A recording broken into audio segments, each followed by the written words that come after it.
Clog TV. Beyond the policy.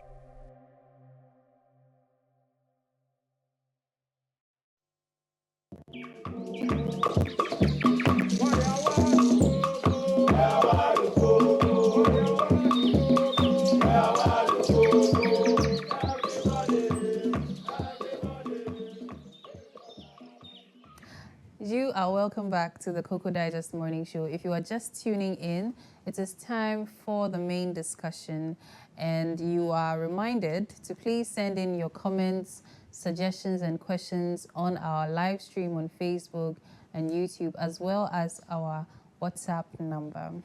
So I have with me here Mr. Felix Owusu, who is the planning manager of the National Road Safety Authority, Greater Accra Region, and we are going to be discussing road safety for all, so motorists, pedestrians, everybody. Hello, good morning. Good morning, Ira. Thank you so much for joining us today. You're most welcome. So, yes, you are the planning manager of the National Road Safety Authority, but it used to be called National Road Safety Commission, I think. What's the difference? Yeah, that's right. So, first of all, I would want to say good morning to you and then cherished viewers out there. And then also, I want to say a very good morning to my Director General, Engineer David Osafo, and all my colleagues and everyone watching us. Well, so as you rightly said, somewhere before 2019, we were a commission. Okay. And so after August 2019, then we became an authority. Now, the difference was that as a commission, our role was basically advisory. Okay. So we're not doing any enforcement, or we're not giving any, or we didn't have any enforcement mandates. Okay. But after the introduction of the authority, when we became the authority, now we're given the mandate to enforce some kind of road safety rules and standards in the country related to road safety, yes. Okay. So, road safety, what is road safety all about? Yes, so when we talk about road safety or road safety management, it simply means all the measures you put in place to make sure our roads are safe. Okay, and so normally when we talk about road safety, ideally people just want to associate everything with road safety or the National Road Safety Authority. But what I want to say is the National Road Safety Authority is not the only institution responsible for road safety in the country. So we have some other stakeholders. Okay. So you can talk of the DVLA, you can talk about the police, MTTD, you can talk about the road agencies, the assemblies, even road users. Okay. We are all stakeholders when it comes to road safety management in the country. But just that we are the lead agency when it comes to road safety management in the country. So what are some of the ways you ensure road safety for all? All right, so basically the National Road Safety Authority, our object is to make sure the incidents of road traffic crashes, injuries and deaths, or what we call CIDs, are reduced in the country. Okay. And we do this through a number of interventions. Okay. Yeah, so if you want to summarize everything, you can classify them under what we call the 4 E's. Okay. So one of them is education. Then we also have enforcement. So can you expound on the education? Yes, I just want to give you the overview. The list first. So we have education, engineering, enforcement, and also emergency response. Okay. So now, education has to do with promoting road safety or giving out road safety messages to the road users. Okay, and when we talk about road users, it's not just drivers. Normally, when we talk about road safety, people think it's just the drivers, but road safety is not just the drivers. So when we talk about road users, a road user is anybody who uses the road, or anyone at all who uses the road. So we have the drivers are there, the passengers are there, you have pedestrians, the motor riders. Even animals, of course, are also road users. Okay, so we educate, we develop materials or content to educate all these categories of road users. Then when it comes to the engineering bit, now the National Road Safety Authority, we do not construct roads. Okay. In the same way, when it comes to the maintenance of roads, it is not the work of the National Road Safety Authority. Mind you, when I was mentioning the stakeholders, I mentioned the road agencies. So the road agencies can be either the Ghana Highways Authority, the Department of Urban Roads, then you also have the feeder roads. Okay. Yeah, so when it comes to the design the construction, maintenance of the road and its road furniture.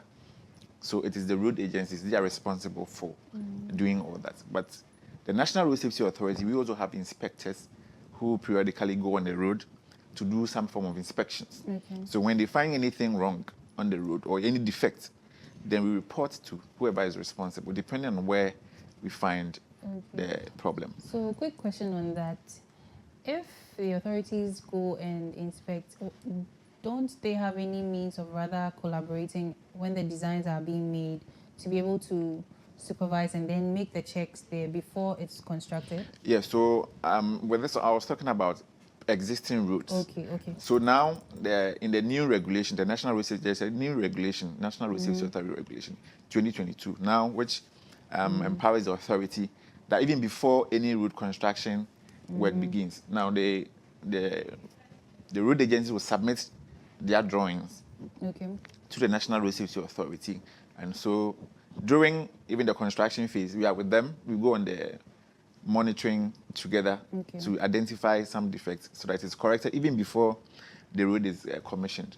And now, even before the road is commissioned and then handed over to the public, it is mandatory for them to also, the National Road Safety Authority, to do a final assessment and issue a road safety certificate before the road should be open. So that is how the new NRSA, with regards to the road would look like in the near future. Okay, so that's on engineering. So that is the engineering. Now, when it comes to enforcement, periodically or occasionally you see us with the police on the roads doing some what we call coordinated enforcement exercise. Okay, but the National Road Safety Authority also on our own, we do some kind of enforcement. But ours, the difference is that ours is on institutions or institutional compliance.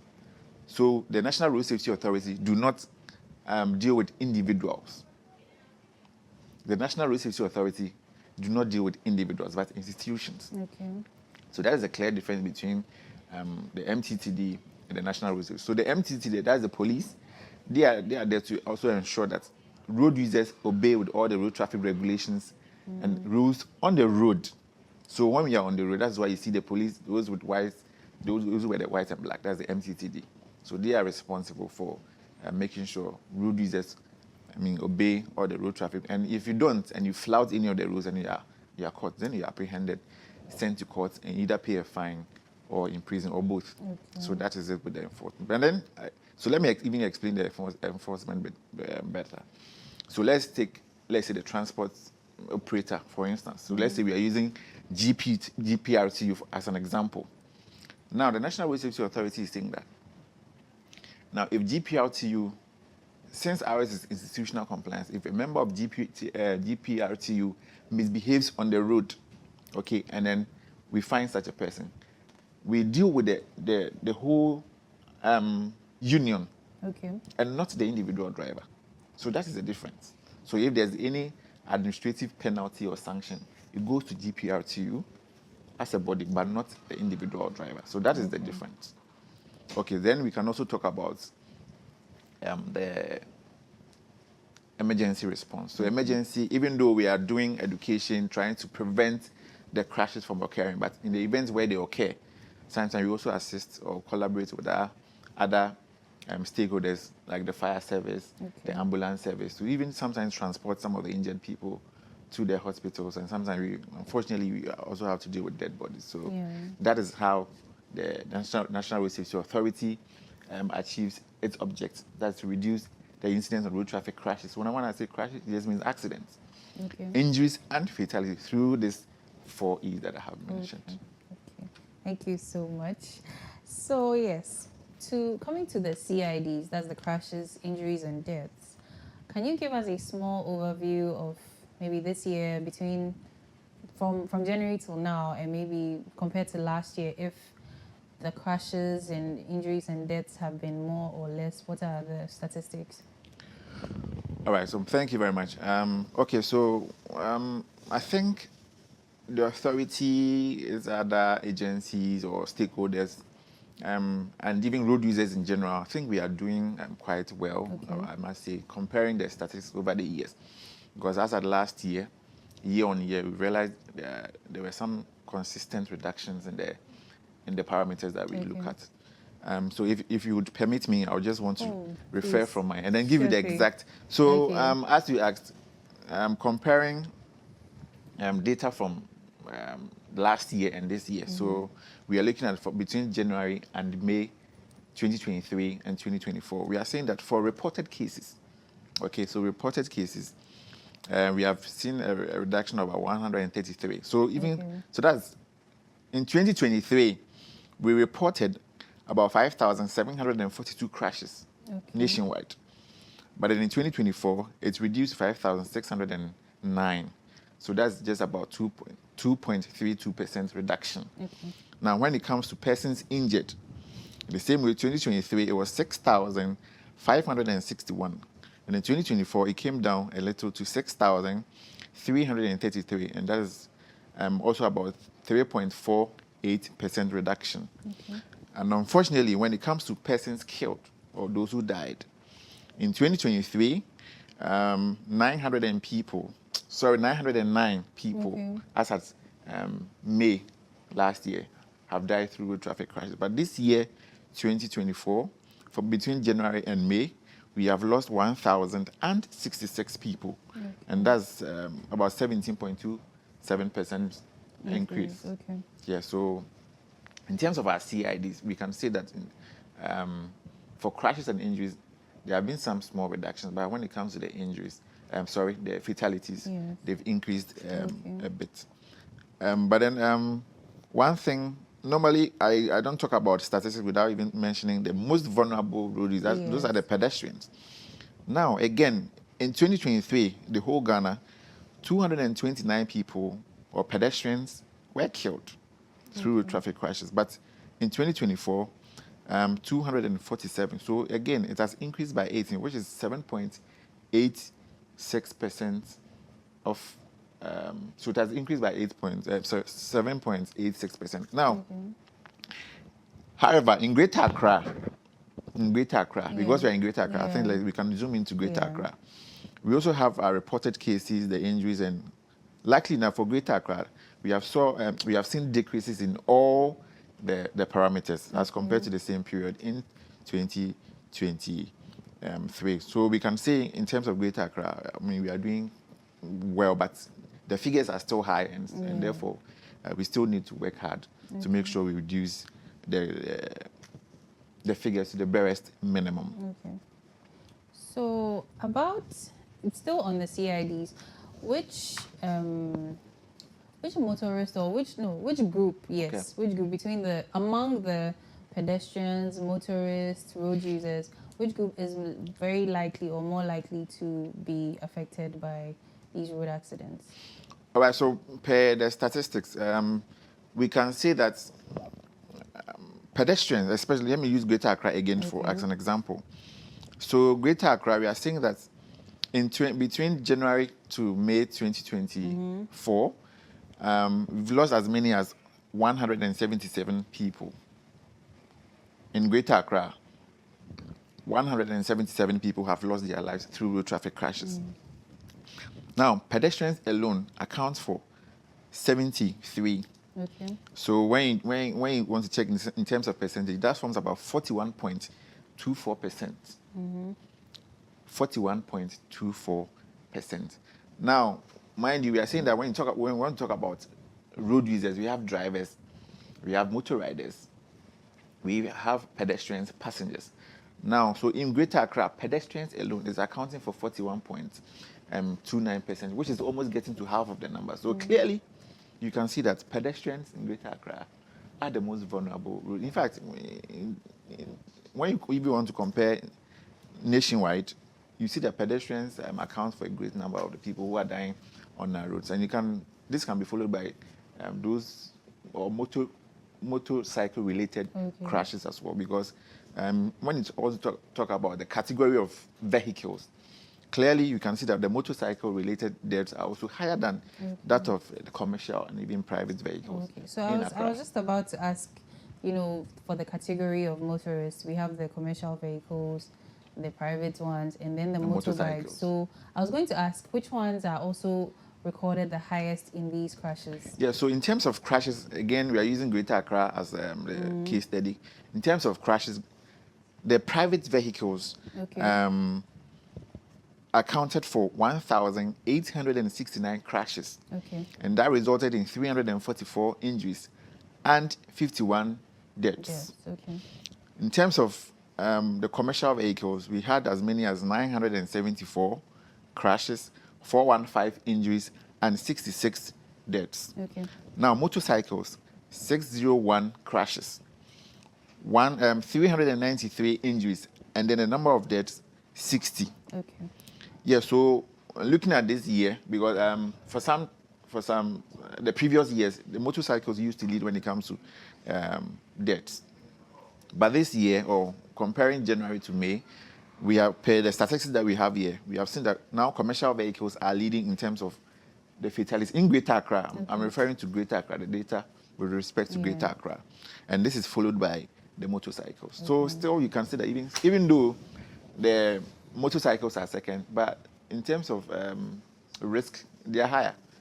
Now, you ask yourself, how many, the commercial vehicle, look at the number of people it takes. Okay, so one commercial vehicle can take as many as 23, or you have the high occupancy vehicles, sometimes up to even 60. But motorcycle takes one or at most two. But if the whole commercial vehicles are accounting for 66 and motorcycles are doing 60, it means the motorcycles are still high. So those are some of the challenges that we have in Greater Accra. So because of these things, when they are doing education, we don't leave motorcycles out. We really engage them so that at least they also obey the road traffic rules and regulations so that we all stay alive. So you kept it, bounded by Greater Accra. What about nationwide? The cars, which types are also in fact, nationwide, the situation is not too different. Again, so nationwide, in terms of CIDs, that's crashes, injuries, and deaths, for commercial vehicles recorded 3,284 crashes, 2,881 injuries, and 393 deaths. Now, when we come to private vehicles, 4,112 crashes, 1,656 injuries, and then 251 deaths. Now, when it comes to motorcycles, 2,167 crashes, 1,796 injuries, and 422. So even nationwide, you've seen that the motorcycles have rather taken over when it comes to fatalities. So they are leading in terms of fatalities. So nationwide, motorcycles are leading nationwide when it comes to fatalities, which is 422, while even the commercial vehicles are doing 393. And then the private cars are leading in the crashes. In crashes are rather giving us the least fatalities with 251. Yes. So I have a question here from a viewer. It says, hello, Miss Yaira. Kindly ask your guest, how does the MTTD supervise, or how do you supervise the MTTD in ensuring that all the traffic lights work? How do we supervise the MTTD? Yes, so collaborate with them. With all due respect, we do not supervise the MTTD to make sure the traffic lights are working. Like I said, the MTTD are not responsible for making sure the traffic lights are working. For traffic lights, it is the work of the urban roads, Department of Urban Roads. Okay, so, in fact, the police are really doing a great job, because anytime the traffic lights are not working, then you see the police stationed there to be directing traffic, but that is not their work. So they're just assisting us. So please, when we see them, let's applaud them, but not always be bashing them with because they are really doing well. Because for you to stand be in the sun for almost the whole day. So but sometimes when they see you there, sometimes I do that. Sometimes when I get to an intersection where the traffic lights are not working, would want to assist so that you decongest. But sometimes people will come see you pass some funny comments. It is not the best. So when you see people doing this kind of work, please learn to appreciate them. At least if you cannot do that, just keep quiet and pass. Thank you. But can you, thank you too. Can you shed some light on what exactly the MTTD also does? Yeah, so I told you for the MTTD, they are responsible for ensuring that road users obey or we follow the road traffic regulations, rules and regulations. So it's just like in any, there are rules on the road, and there are regulations that we all have to follow. And if you don't follow those things, then sometimes you're apprehended, process for either court, for you to pay a fine. That's if you are convicted. Then you pay, or if you are found to be guilty, then you pay a fine, or you go to prison, or both. So that is the work of the MTTD. So sometimes they're also there to ensure there's free flow of vehicles, so that they help to decongest roads for us and all that. So the MTTD, that their work is not to be directing, or to controlling traffic. Yeah, when or let's say when the signals are not working, or when the traffic lights, because the traffic lights are supposed to be working, by the events where they are not working, for them to prevent the crash from. That's why you see them there, always stationed there to be directing traffic. So what does the MTTD stand for? That's the Motor Traffic and Transport Department of the Ghana Police Service. So you had, please, if you can, reiterate. Motor Traffic and Transport Department of the Ghana Police Service. So it's a department of the Ghana Police. They have different units. Yes. So the MTTD is just one of them. Yes. So you heard today, you've learned the full meaning of MTTD. If you haven't taken anything away, at least you know what MTTD stands for. We have one more question here. So John Higgs says I should ask you if you can see the structure of the Tema motorway and what is the NRC doing about it? Yeah, so as I said earlier, these are the discussions are already ongoing. You see, most of the time, it's not as if the road agencies are not aware of what is going on. And if you are close, at least sometimes you learn to appreciate the work that they are doing. Sometimes, like I said, and you hear comments from people, and sometimes I do not speak for the road agencies anyway, but because I work closely with them, sometimes I know. And I can feel the challenges they will go through, because we at the National Road Safety Authority, we also have our challenges.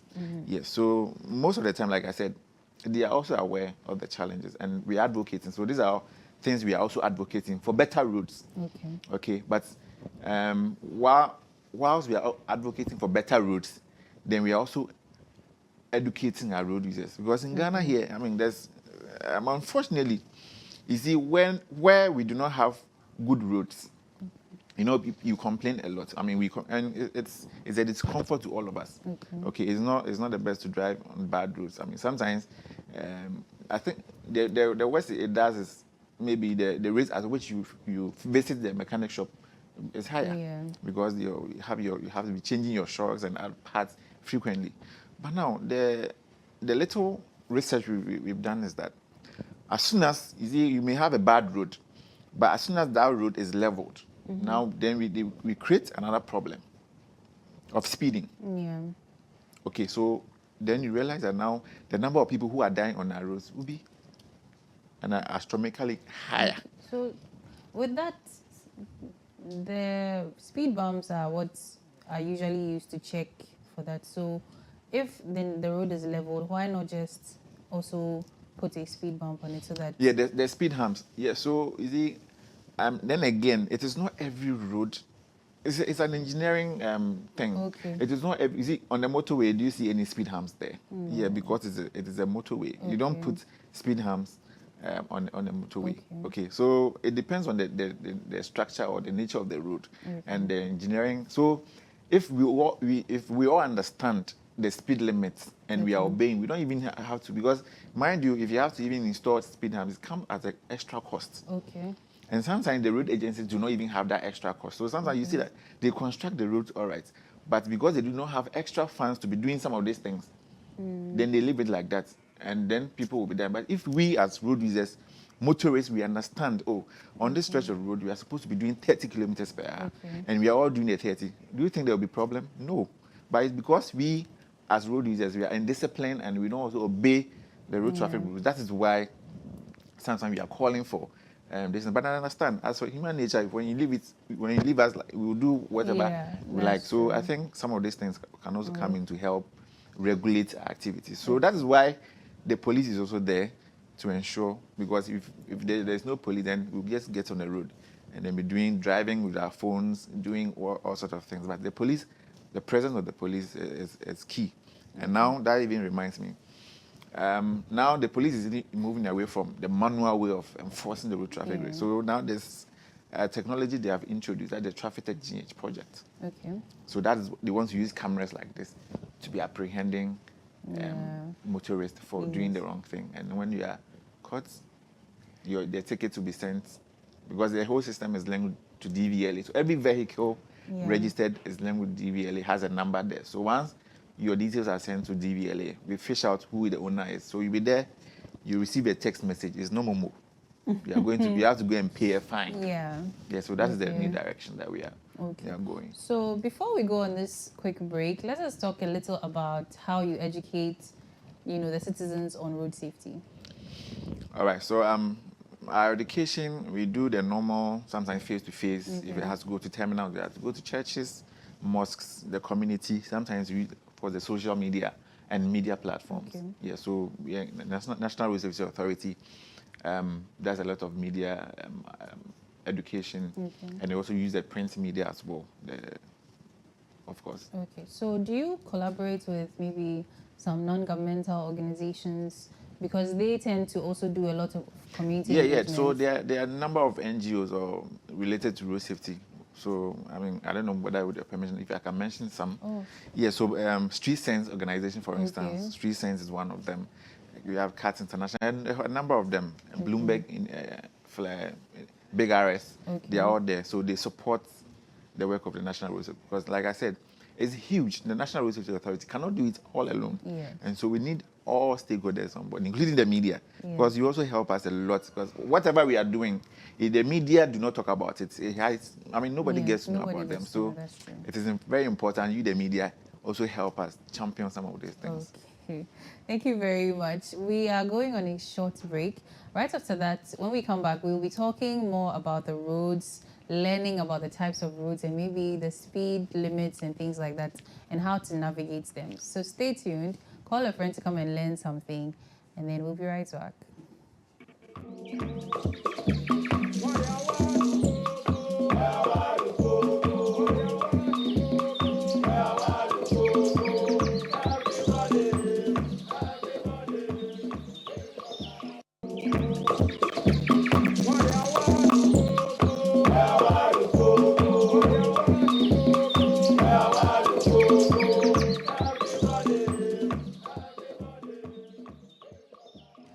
You are welcome back to the KOKO Digest Morning Show. If you're just tuning in, this is the main discussion, and we are discussing road safety for all, motorists and pedestrians, all road users alike.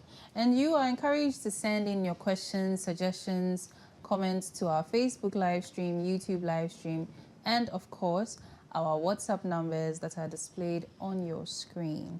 So yes, we are discussing road safety with Mr. Felix Owusu. He's the planning manager of the National Road Safety Authority. So yes, let's get back into our conversation. What are some of the measures that can be taken to reduce the risk of accidents and injuries for all road users? So all road users means the pedestrians, motorists, and then also the authorities here. So what are some of the measures that can be taken? Well, so you can look at the measures can be very, huge. Okay. So using to prevent. Yeah. So using the 4E. So I'll just take out the last one, which is the emergency, because to prevent means the crash shouldn't even happen. So looking at the first one, which is the education, engineering, and then enforcement. Yes. So with this one, if the National Road Safety, so it cuts across again. Okay. So it's not just one-sided or one institution. It cuts across. So the National Road Safety Authority is doing the education for road users now. So one of the things is, or even to let, first of all, road users know that the dangers or the risks you are likely to face when you're on the road. Because if you do not know, how do you even be aware of such things and then prevent yourself? Because I think the best form to prevent oneself from these things is for yourself to take very good care of yourself. Okay. Because once you get there and then you are not careful, some of these things can happen. So we're doing the education, And then let's say if the enforcement bit too is also solid.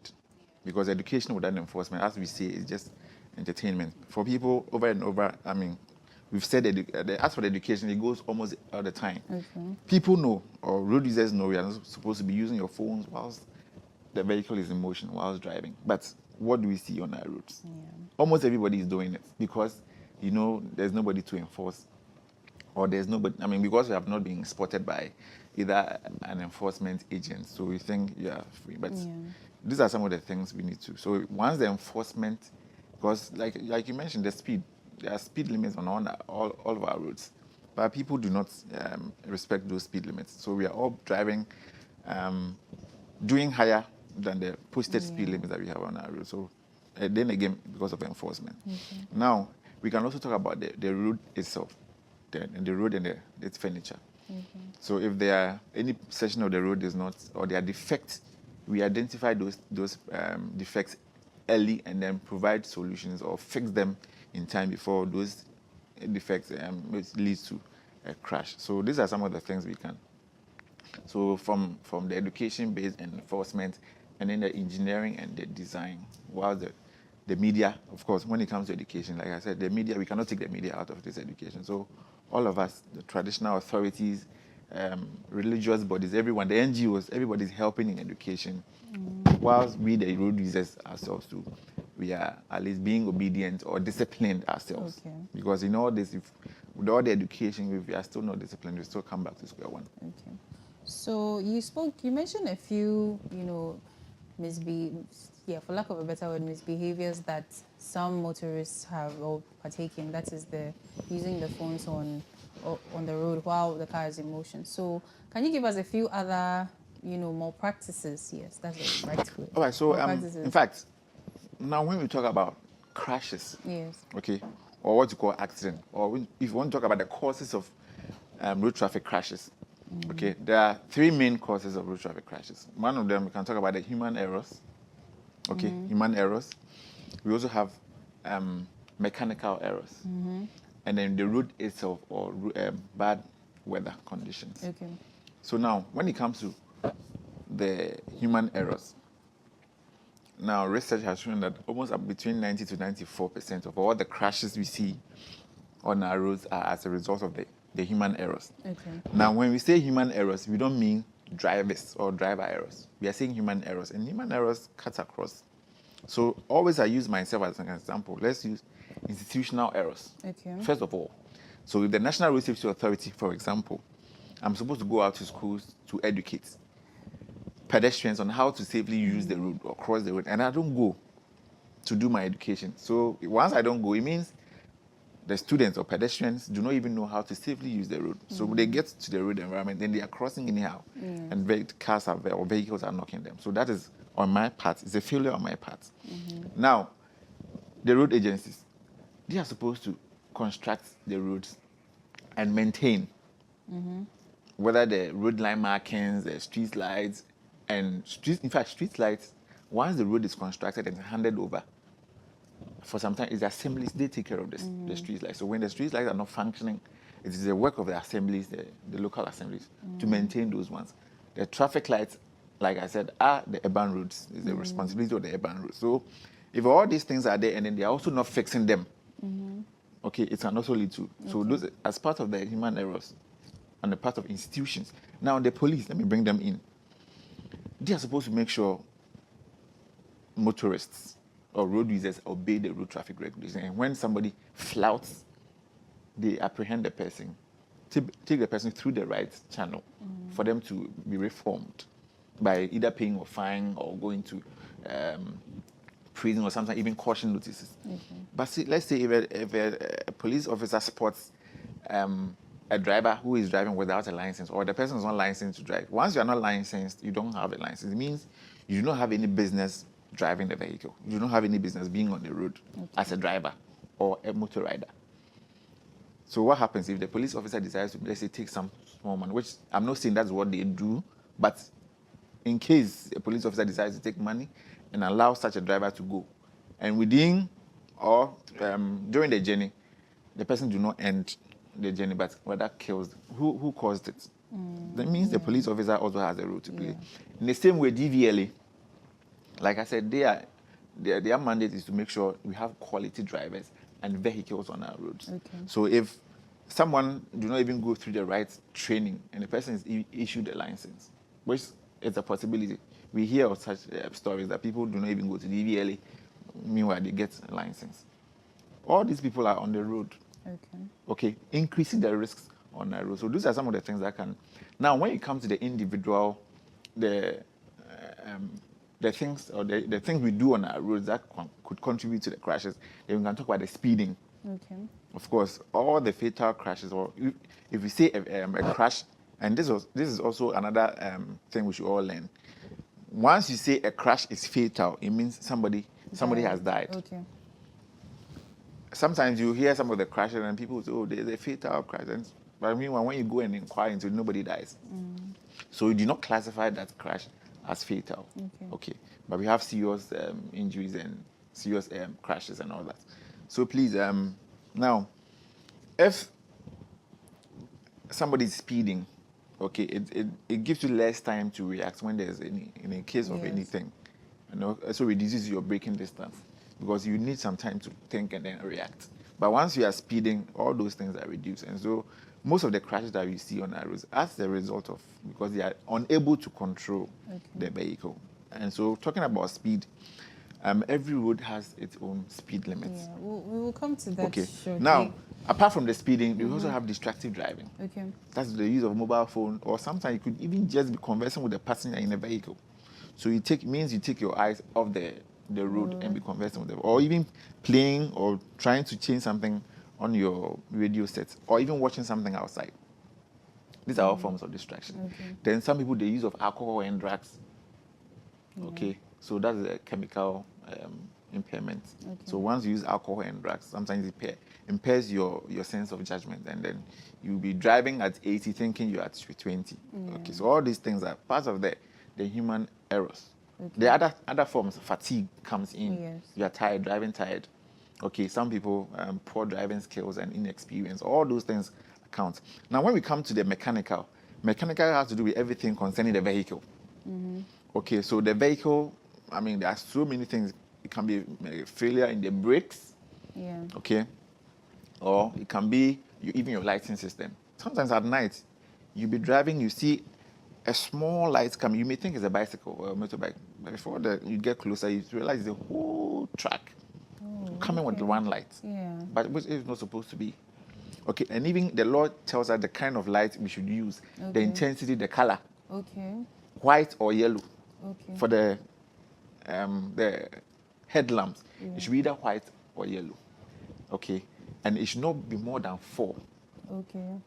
Your headlamps. Apart from your 2 main headlights, you can have 1 or 2 other flood or spotlights. Okay. And it should give you the width of the vehicle. These are all specifications. So if you have even 2 lights and you put them in the middle, it is not right. So National Road Safety Authority, in collaboration with the MTT, we're doing some kind of coordinating enforcement where we're removing some of these unprescribed lamps from the vehicle. Okay. And any light that is also that when you switch on your headlights, it projects above the bottom of your windscreen. It is also unlawful. Okay. So anybody who puts those lights on the roof of the vehicle, all those lights are unlawful. So when we see them, we take them down. Okay. Okay. So the same thing when it comes to, so these are a conversation. I think it's a whole, we can use one session to talk about it. So that's with the lights. Okay. So apart from the lights, one other important thing is the tires. Yeah. Okay. Now, most of you, when you go out, most of the tires you see under our vehicles are sometimes either snow tires or they are even expired tires. Okay. Very bad. Tires expire? Yes.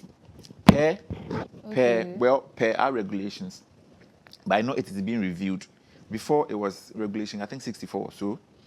It tells you about the law says that do not use a tire that is more than 4 years from the date of manufacture. Okay.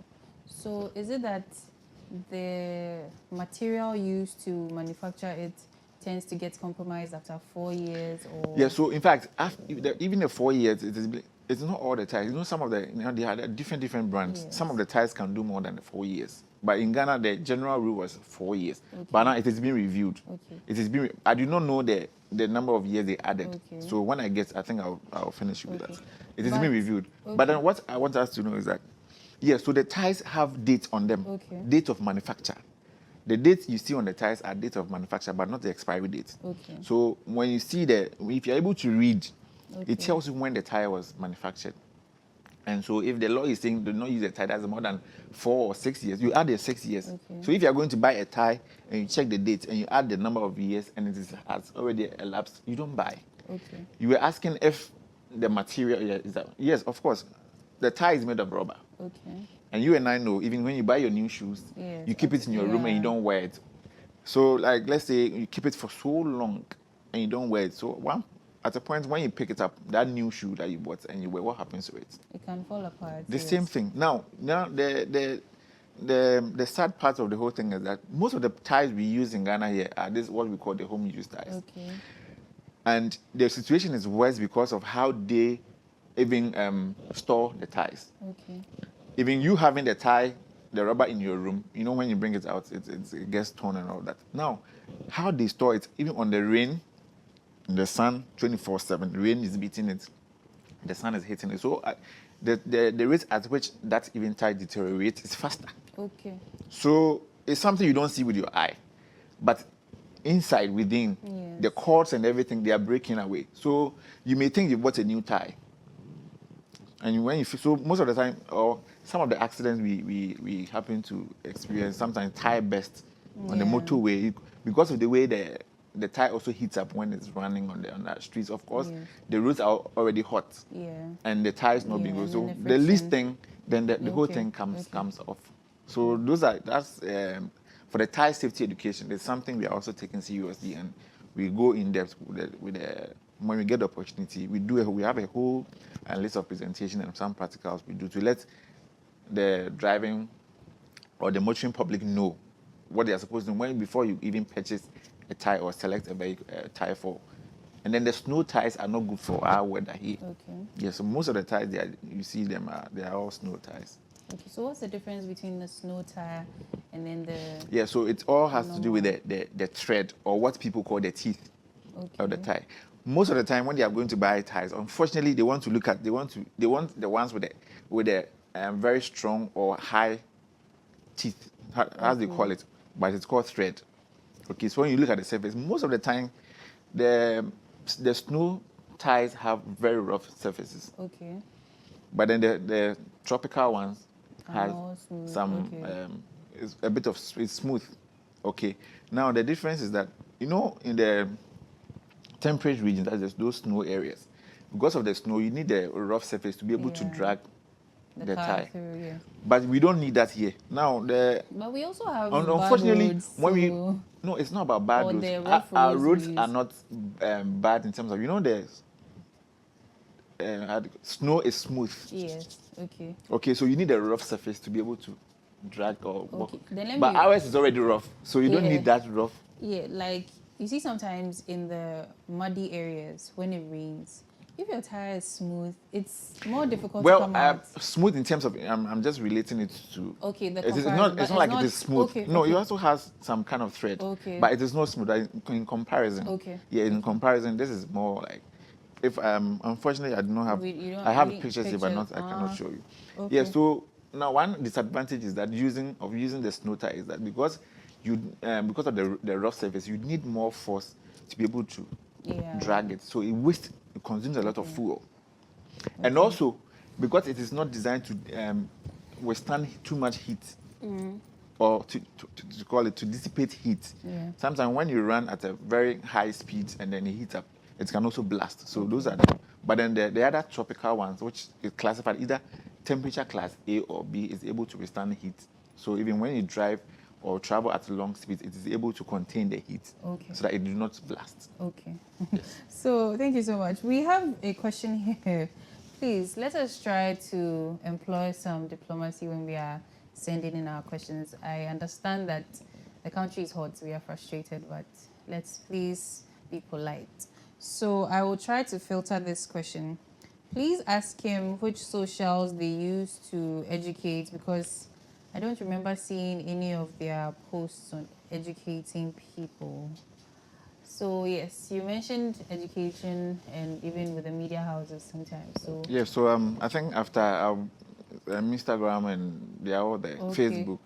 So the NRSA has accounts on Yeah, the various social yeah. media platforms. What about media houses? Aside today being here on Clock TV. Yeah, so like I said, almost in Accra, maybe unfortunately you may not the time that they should, because GTV, Adam, TV3, Angel, Atinka, we are always there. With them, okay. Top. Personally, I go on top TV. Okay. Just I think on Monday there's this new station at Manila 7DS TV. I was there on Monday, I think, and we have a lot of even advocates who are always almost every day on TV doing some of these things. All right. So there's another question here, Ms. Yaira. Your guest said one of their functions is reducing road accidents or crashes and developing road safety policies. So how is their engagement with the DVLA in developing any or better road safety policies to curb these high accidents? Yeah, so like I said, so some of the interventions or policies you see even in the airline, for instance, these are all things. The National Road Safety Authority did not sit on its own to develop some of these things. So the police, the major stakeholders, even including the DVLA, NGOs, they all come into sometimes. So like I said, even with the amendment they are doing to the LI, some parts, of course, they would all seek input from all these stakeholders and then have it as a whole and then present. So these are some of the. So it is not only, in fact, it's not only DVLA, but of course the road agencies are also there, the police, the media, traditional authorities, and opinion. They all come and then seek input from them before they develop some of these things. So can you give us a few types of roads and then the speed limits that I'm not sure it's the NRC that determines that, but if you can give us just a little information on some of the types of roads we have in Ghana and the speed limits for each of them. Yeah, so when it comes to roads, of course, we have the highways are there. Then we also have the urban roads and then even feeder roads. And it depends on the function, even the volume of traffic, and the location determines whether it is a highway, it's an urban road, or a feeder road. So normally with the highways, these are roads connecting major cities and towns and even regions. And it carries high volumes of vehicles. Yeah, with the heavy trucks and all that. And then when you come to with regards to the urban roads, so the traffic or the kind of, we have a mixture of vehicles like the smaller cars and together with the big cars, the buses running through and then the location as well. So it passes through the towns, yes, and cities. Okay, then of course we come lower to the other side, which is the feeder roads. Okay, so now when it comes to the route, the classification and the speed limit. Now the law is saying that when you are within a built-up area or the town or built-up area, you do your 50 kilometers per hour maximum. 50 kilometers per hour. That is the maximum. So when you are within the urban center. Now, it is because in the urban center, it is believed that sometimes you have people crossing the road and all that, so you have to reduce your speeds. Now, when we even get to places where, even still within the urban center, where you have schools, markets, hospitals, because as for those places, people will be crossing the road often, then you further reduce the speed to 30 kilometers per hour. That's what the law. And in fact, this one is a general speed limit. I think it's regulation 184 or so. 183. 183. Regulation 183. I'll maybe confirm, but it's regulation 183. There's general speed limit and specific. Now, so like I said, around school zones, markets, hospitals, community centers, 30 kilometers per hour. The same when you're approaching the construction zone, it's still 30 kilometers per hour. Now, when you're on the highway, then you can be doing your 90 kilometers per hour, because on a highway, like I said, it connects major cities and towns and regions. So that one, the kind of human interaction is not that much, so you are able to drive through. Now, there's even motorway. Okay, that is also a separate. So on the motorway, per the law, that's the only place, per the existing law, that's the only place you can be doing up to 100 kilometers per hour. Okay.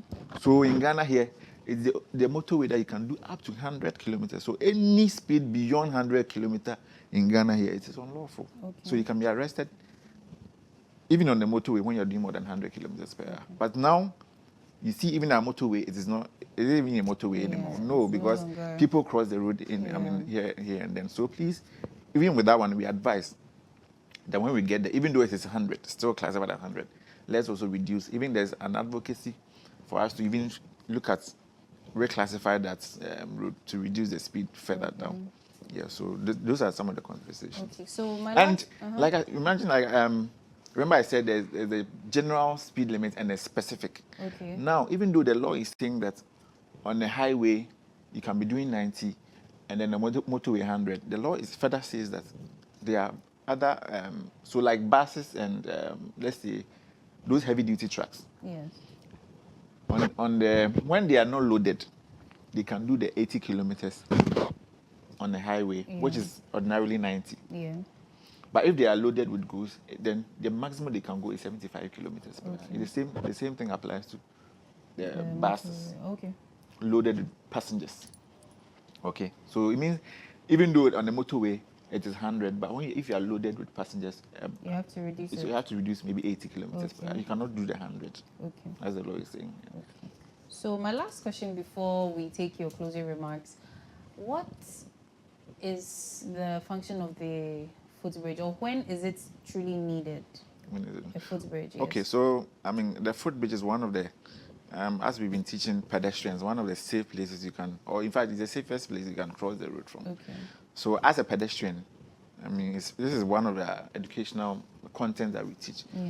So as a pedestrian, there are some safe places you can cross the road from. One of them is the traffic lights. We also have the zebra crossing or crosswalk. Yes. Then we have the footbridge. Okay.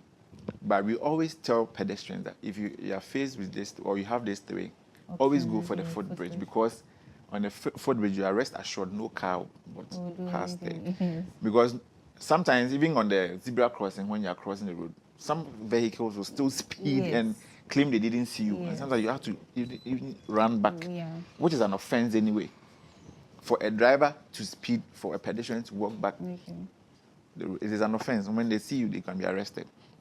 Okay, and the same thing that at the traffic lights, sometimes it is red, drivers still run through the red lights. So the footbridge is the safest. Okay. Okay, and of course, if you don't have any of these three, you don't have the footbridge, you don't have the footbridge, you don't have the traffic lights, and you don't have the zebra crossing.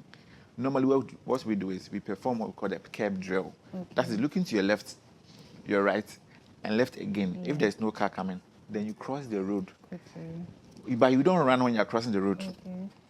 You don't run when you're crossing the road. So please, as a driver, if you stop for a pedestrian, don't expect the person to run and cross the road. But as pedestrian, we also don't model, especially the ladies. That is not the place for you to model, but you walk briskly or hurriedly. Yeah, okay. And when you cross, please learn to say thank you.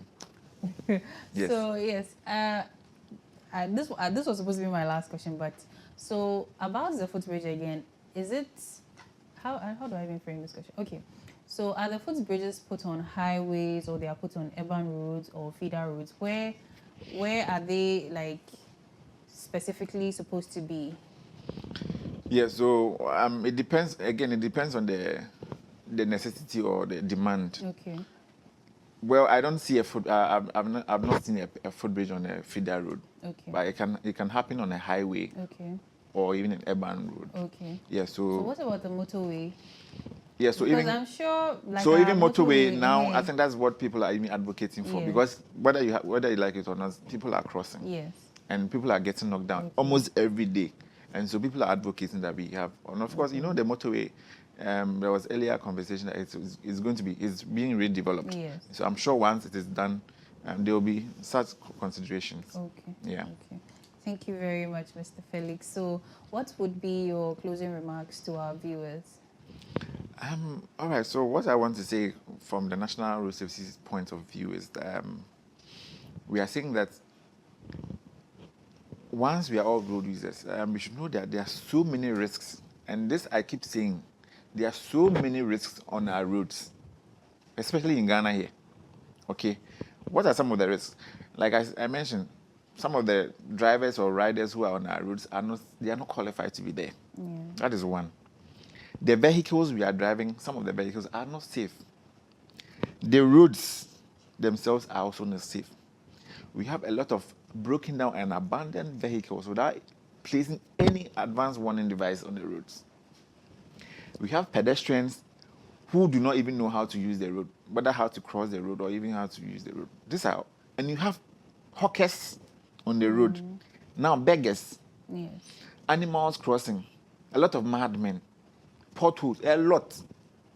Traffic lights may not be working, street lights may not. So look at all these challenges or risks on that road. So once you know that these things are there, when you get to the road, I don't think you'll be playing on the road. The road is not a place for us to play. So please, whether you're a rider, you're a driver, you're a pedestrian, you're a passenger, all we are saying is when you get to the road, just concentrate and know the kind of behavior you portray out there, because everything you do can cause your reaction or inaction can cause a crash. And so we want all of us to stay alive, because Ghana needs you alive, especially as we are moving towards the election years. Per our records, almost all the election years, we see the crashes soaring higher. Especially and so please, we just want to plead with all of us, especially those who ride the motorbike, that don't, if you want to ride your motorbike, please make sure you are in the right apparel or equipment, your helmet and other jackets. Please wear them, and your boots, safety boots as well. Thank you so much, Mr. Felix Owusu. This is we have one more question. It says, please ask him if you need a license to ride a Suron. I think it's a type of motorbike. Once it's a motorized, you need if it's motorized. Yeah, it is. Okay, it's yes. So it looks like a bike. This is a motorbike. Okay, so you need a license to ride. Of course, you this. need a license A. Okay. So when you go to DVLA, you'll be trained on how. Once it's motorized. So. Okay, so my dear viewer, you need a motor license Which A. is license A. Okay, to ride this bike. So license A is for only motorcycles. Okay. So sometimes you can have license A and B combined, meaning you can ride a bike and you can drive a Class B vehicle. But if you have a Class B vehicle, you cannot ride a motorcycle. Okay. You need a license A to ride a motorbike. So that's the mistake people do. Once you think you have a license, even if you have F and you do not have the A, don't go and ride. Okay. So you need the A to ride the motorbike. Okay. I'm sure we will contact somebody from DVLA to come and give us the nitty-gritty for our road regulations, to be able to learn how to use the road properly, in the cars as well as the bikes. So this brings us to the end of this conversation. Next, after this short break, we'll be talking to the lady who puts me in this beautiful outfit, and also just market her a little so that you can contact her, so she makes you look as fabulous as I do. Right after this break, we'll be speaking with Miss Blessing Lati.